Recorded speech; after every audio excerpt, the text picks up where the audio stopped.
Thank you so much for being here this morning. I'm Anita Huberman. I'm President and CEO of the Surrey Board of Trade. And today we are releasing our Cannabis Industry Needs in Surrey report. And it calls on reformed policy right here in the city of Surrey, but also as it relates to provincial and federal governments. There is an opportunity for Surrey to create a structured, strategic, and responsible policy to allow cannabis operators to exist in Surrey.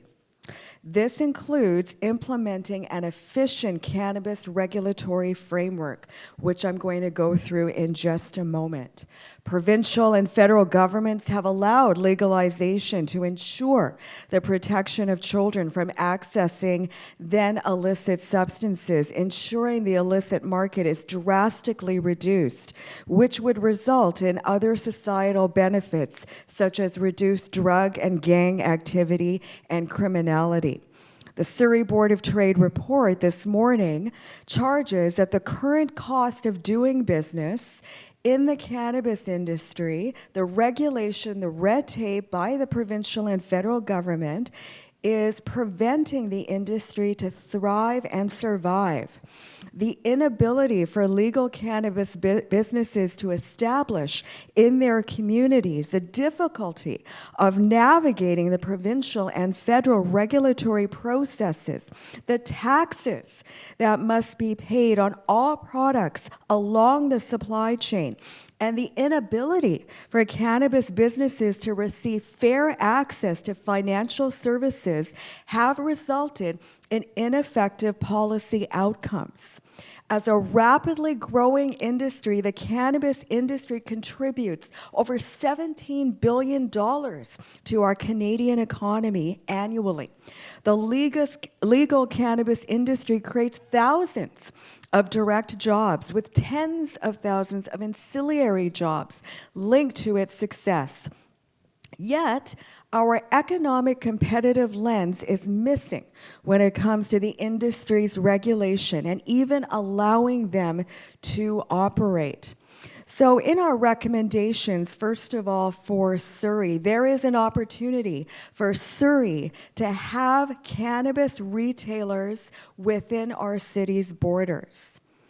Number one, this industry is a major player in terms of sharing profits to community initiatives, prohibiting sales to minors, being a part of the community, partnering with other organizations such as MAD to support their activities, utilize crime prevention through environmental design, CPTED practices to reduce crime in the community, adhering to regulations, providing access to Safe Health Canada regulated products, generating tax revenue and employment so we can invest in our city's infrastructure, and diverting revenue from underground illicit markets. The Surrey opportunity is that we need to keep telling the economic story of the cannabis industry. The industry itself has led to the creation of thousands of new jobs, hundreds of millions in infrastructure investment, reinvigorated retail areas, and has spurred new innovative technologies, processes, and products, even in our healthcare industry. Ladies and gentlemen, the economic footprint of cannabis in Surrey can be a major economic revitalization tool. Our ask to the city of Surrey is to create a structured, strategic, and responsible policy to allow cannabis operators to operate in Surrey, and to create an efficient cannabis regulatory framework that includes amendments to zoning bylaws, business licenses, bylaw notice enforcement bylaws, and municipal ticket information bylaws. This type of framework will provide regulations on the locations and operations of cannabis production and processing facilities and retail stores for Surrey. And our cannabis businesses that have joined me at the press conference this morning, they want to be part of the solution. They're part of driving economic change. Our ask to the BC and federal governments, in conjunction with our partners at the Langley Chamber of Commerce and the Kelowna Chamber of Commerce, is to focus on resources and attention for policing and prosecution of illicit and illegal cannabis production and sales.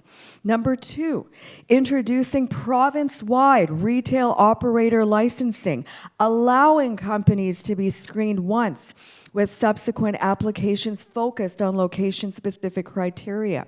Number 3, creating province-wide allowable zoning for cannabis retail for municipalities which lack their own policies.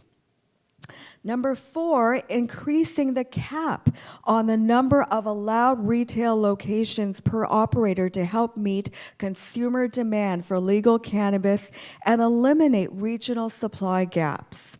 Next, allowing for different ordering and delivery days for in-demand products or eliminating additional delivery fees to private retailers.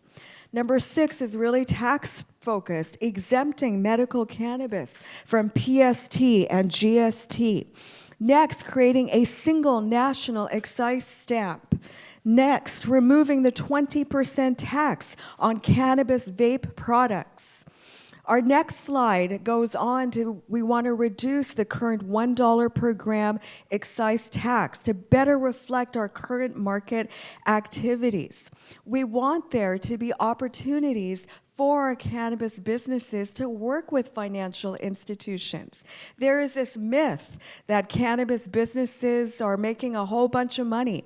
In this current red tape regulatory environment that we're living in, they are unable to be the best productive, competitive businesses that they can be.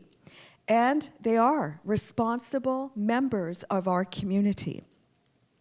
Next, we want to invest in labor market training to increase a skilled cannabis industry workforce, such as our trifecta economic partnerships between education, business, and newcomers, for example. Next, we want to work with governments to continue to tackle that online illegal market. That has to go. And finally, we want to look for opportunities in a growing global market. Canada is a global economy, and we can utilize our cannabis industry to really leverage global opportunities for our local businesses. And so we're going to continue this dialogue. This is only the beginning of our journey to ensure that cannabis businesses are here in Surrey. We know the city of Surrey right now is working on a policy related to that. But at the end of this month, on March 31st, we'll be having a Leadership Surrey dialogue with hopefully some other municipal mayors that have allowed cannabis retailers to exist within their confines of their city, and to learn and to continue the education about this amazing emerging industry that we need to nurture and support through reduced red tape, reduced taxation, and labor and financial support. Thank you so much for being here this morning, and I can take any questions that you have.